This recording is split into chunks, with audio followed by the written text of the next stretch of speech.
La realidad nacional. Con análisis periodístico profesional. Los temas de país abordados con profundidad y credibilidad. Esto y más es su programa de opinión, Diálogo con Ernesto López. ¿Qué tal? Buenos días, El Salvador, ¿cómo están? Qué placer saludarles como siempre, qué gusto estar con ustedes a esta hora de la mañana. Agradecemos a Dios Todopoderoso por darnos esa oportunidad de poder ingresar hasta la intimidad de sus hogares en esta mañana de día lunes 4 de marzo. Día bien importante, sobre todo porque hay que iniciar con mucho optimismo, con mucha, digamos, con mucha esperanza esta semana a efecto de poder superar todos aquellos miedos, todos aquellos retos que se han propuesto desde luego. Así es que desde ya muchos ánimos. En las próximas horas el gobierno tiene previsto anunciar sus nuevos proyectos estratégicos de país. Sin duda la ejecución del Fomilenio, segunda parte, está entre las más grandes apuestas para reactivar la zona costera del territorio. Hoy haremos un balance de la situación económica actual y cómo examina el gobierno, digamos, el clima electoral que vive el país de cara a la construcción de nuevos enfoques de desarrollo para la nación. Acompáñenme. Me gustaría que nos aclarara y le aclarara al país si realmente Alex Segovia corre o podría correr por una candidatura presidencial para el 2014 a través de una amplia alianza nacional, como lo decía el ahora secretario técnico de Cambio Democrático. Bueno, gracias. Qué bueno que me hace la pregunta porque así podemos avanzar rápido. Lo Sí. que ha habido es una serie de especulaciones y rumores. Algunos me imagino que por falta de información y otros creo que con mala intención. Y de entrada, y eso es categórico, no tengo ningún compromiso y no hay ninguna decisión respecto a que yo pueda ser candidato presidencial por ningún partido político. Así de sencillo. No ha habido conversación. ¿Por qué? Han habido conversaciones, pero yo creo que también estaba viendo a Douglas, que no lo había visto, sus declaraciones. El CD tiene derecho como partido político, me imagino yo, a buscar hacer su estrategia electoral. Y ellos entiendo que han decidido simplemente no participar de manera independiente. Y en ese sentido, ellos efectivamente, entiendo que seleccionaron a cuatro personas, tres funcionarios de gobierno, de hecho, que se lo comunicaron al presidente, inclusive Funes, y a Roberto Rubio, o sea, 4 personas donde ellos creen que con esas personas alguno de ellos podría ser su candidato presidencial.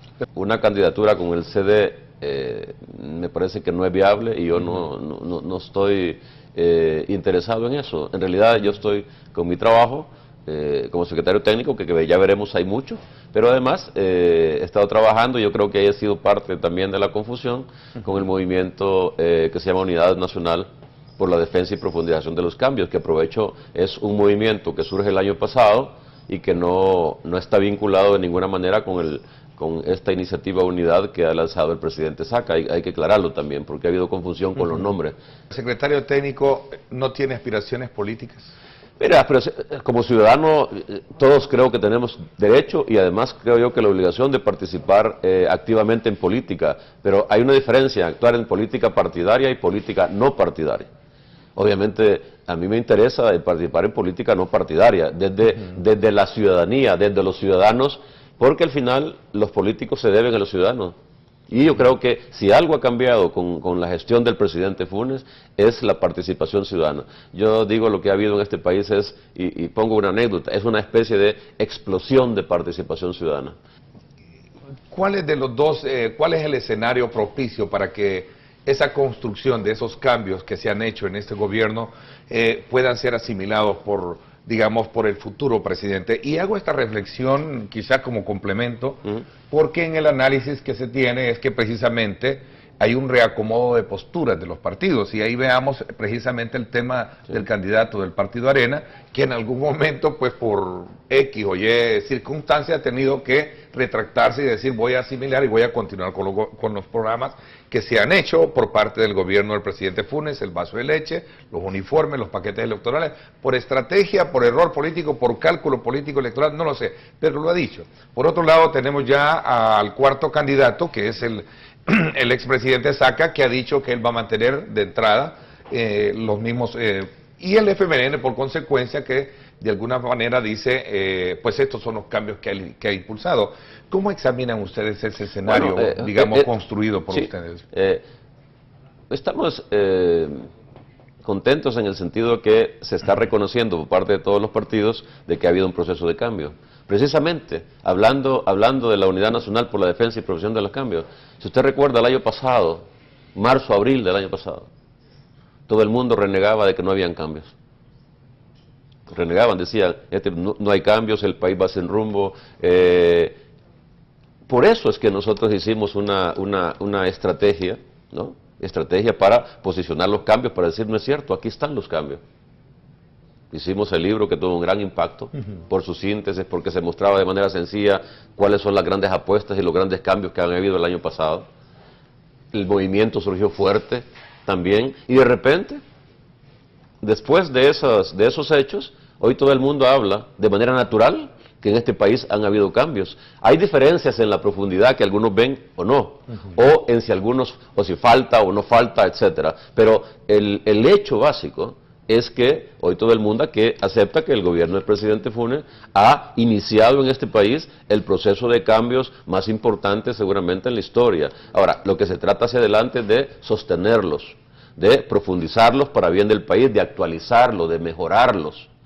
Y en ese sentido, a mí no me extraña que los candidatos que están hasta ahora estén endosando algunos cambios, sobre todo en el tema social. Los partidos políticos y los candidatos son responsables y no se manejan al populismo, ni actúan solo con el corto plazo.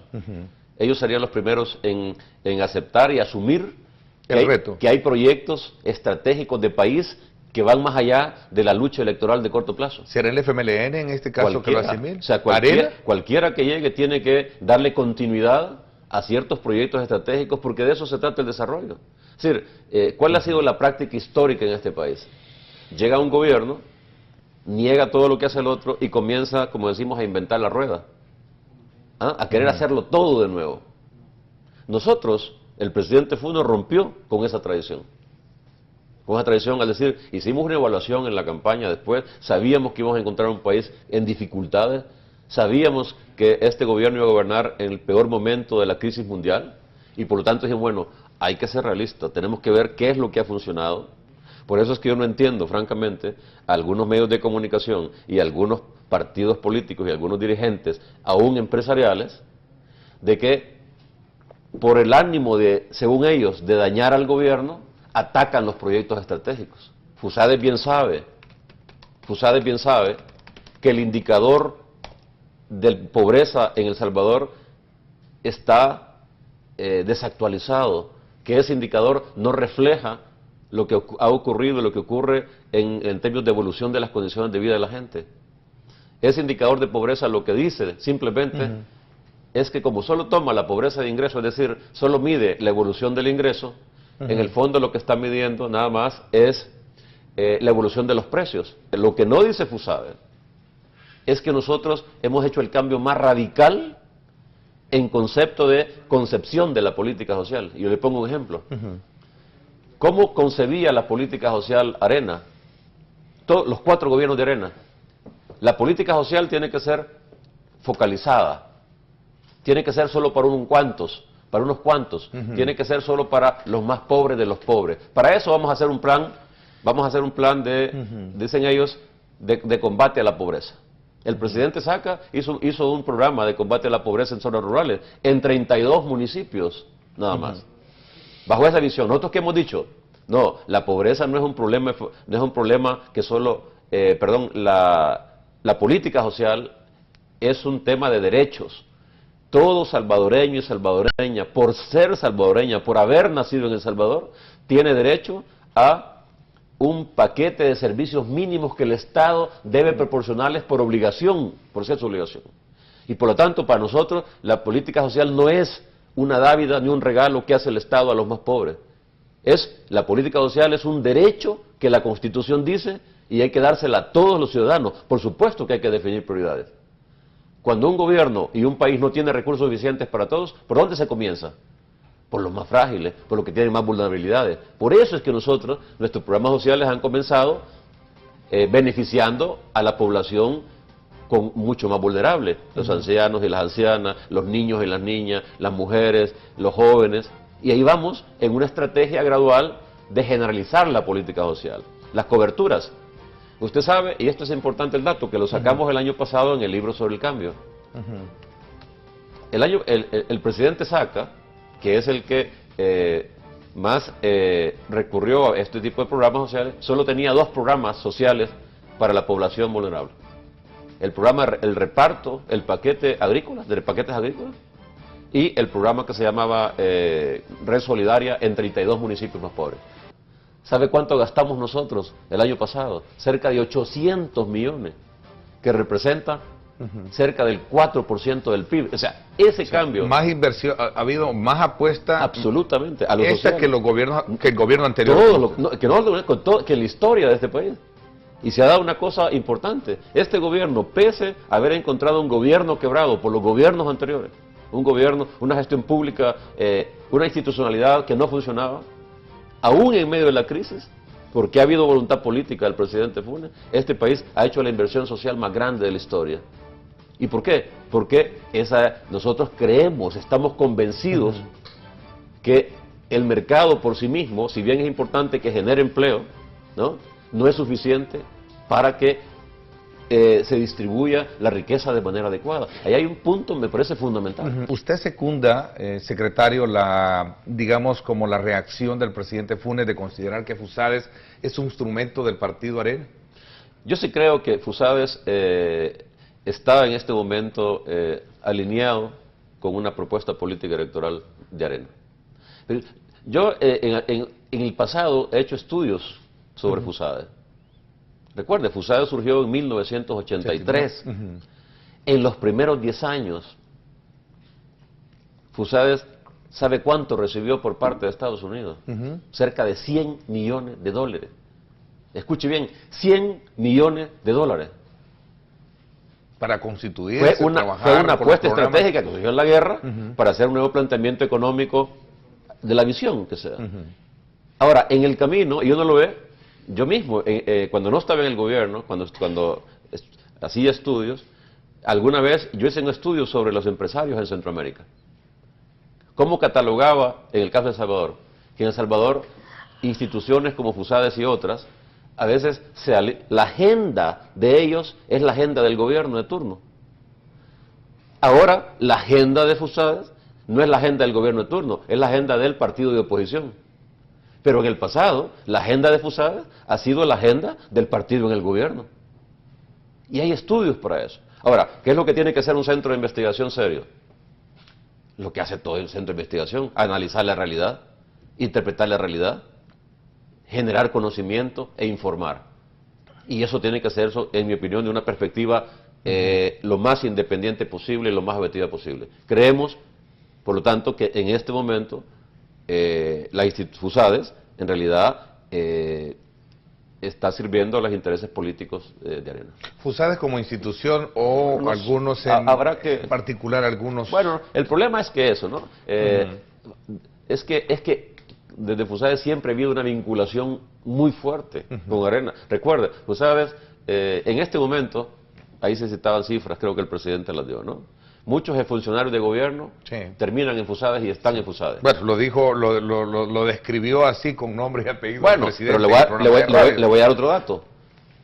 En el primer gobierno del presidente Cristiani, inclusive el presidente Cristiani estaba en FUSADES. Y de ahí surge el primer gobierno de Arena. Vacían a FUSADES. 18 creo que fueron funcionarios todo el gabinete todo el gabinete de FUSADES pasó a ser...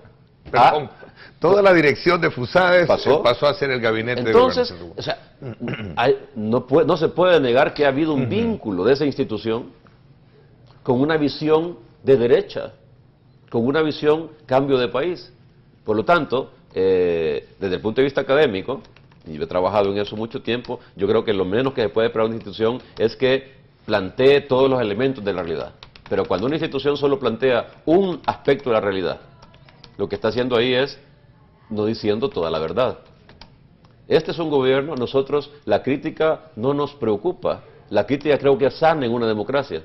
Lo que sí nos molesta es que se utilicen ciertos números y a partir de esos números, con intenciones políticas, se comiencen a sacar argumentos, ¿no?, para desprestigiar o para dañar algunos programas.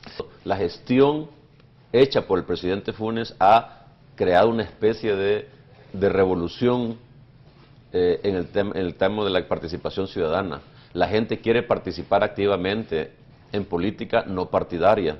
La gente es muy crítica de los partidos políticos. Y la gente lo que quiere es que se le resuelvan los problemas, pero también tiene visión de país. Entonces, en ese sentido, el movimiento, además, como los principios lo dije, es un movimiento que no ha sido pensado ni creado para cuestiones electorales. Ha sido creado y pensado para respaldar y para impulsar un proceso de cambio de largo plazo en este país. Yo espero que la gente, y de hecho el movimiento, la gente que está en el movimiento ciudadano, lo ve claramente. Aquí los políticos y el país generalmente tienen memoria corta. Y yo creo que tenemos que comenzar a recuperar la memoria histórica. Arena dice que la situación fiscal, y algunos analistas dicen que está peor cuando nosotros comenzamos. Yo quiero recordarle a Arena y a todos estos analistas supuestamente independientes que el gobierno del presidente Funes, el 1 de junio del 2009, recibió un gobierno con un déficit fiscal de 6.3% de la producción nacional, el más grande desde la guerra. Esa fue la herencia del gobierno anterior. Este gobierno ha sido totalmente consistente. Desde el primer día, desde la campaña, el presidente Funes definió prioridades y las hemos seguido teniendo. Y hay que recordar también, no solo recibimos el país en el peor momento posible para hacer cambios, sino que hemos tenido 4 eventos climáticos que nos han significado pérdidas enormes.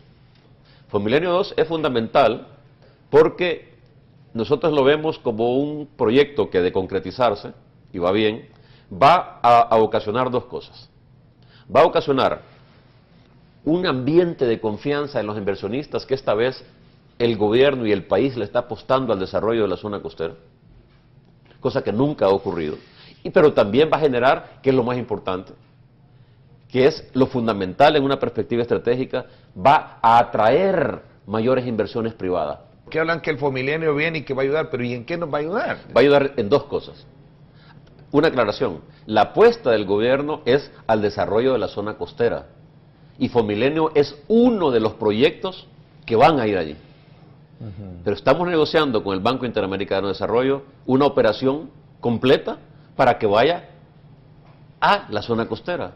Hemos negociado con el Fondo del Agua de España para que parte de ese fondo, que es una decisión, vaya a la zona costera. Sí, por primera vez un gobierno, y yo espero que el país, y espero que en el futuro la nueva administración que llegue, le está haciendo una apuesta estratégica a una zona que es fundamental, no solo porque hay mucha desigualdad y pobreza, sino porque ahí están nuestros principales activos. La riqueza de este país está ahí. Es una cosa curiosa. Y ustedes dicen, bueno, ¿y por qué históricamente ahí está la riqueza y nunca se le ha apostado? Por la falta de visión de las élites políticas y económicas en este país. El tema del ICACAL es un bien público, digamos, es un activo público, ¿no? Y que hay interés de inversionistas nacionales y extranjeros en desarrollarlo, en poner ahí un centro turístico, etc. Por esa razón, el gobierno ha enviado a la Asamblea Legislativa, ¿no?, un proyecto de ley para que la Asamblea, porque así está, así debe ser, no puede ser de otra manera, a la Asamblea apruebe la venta de esa propiedad del Estado, y después hay que hacerla a través de un proceso de licitación transparente que apliquen distintos actores. Yo he hablado con los alcaldes de la zona y hay mucho interés, y de las comunidades, ahora que hemos andado en los territorios por Fomilenio 2 y por el tema de territorios de progreso, porque la gente de la costa lo que necesita es empleos, ingresos, generar condiciones para su desarrollo. Y obviamente una inversión que se pueda dar en el ICACAL y en otra zona va a generar empleo y desarrollo local de otros servicios. Entonces hay interés, nosotros creemos que es un bien del Estado que ha estado desaprovechado y hay que hacerlo bien. Hay críticas, algunas críticas totalmente malintencionadas que aquí hay gente que en este país que no deja hacer y se opone a todo y no hace. Secretario, gracias por haberme acompañado esta No, mañana. gracias y un saludo a todos los televidentes. Gracias. Por mi parte, esto es todo por hoy. Pásenla bien y como siempre recuerden lo más importante, amar a Dios sobre todas las cosas.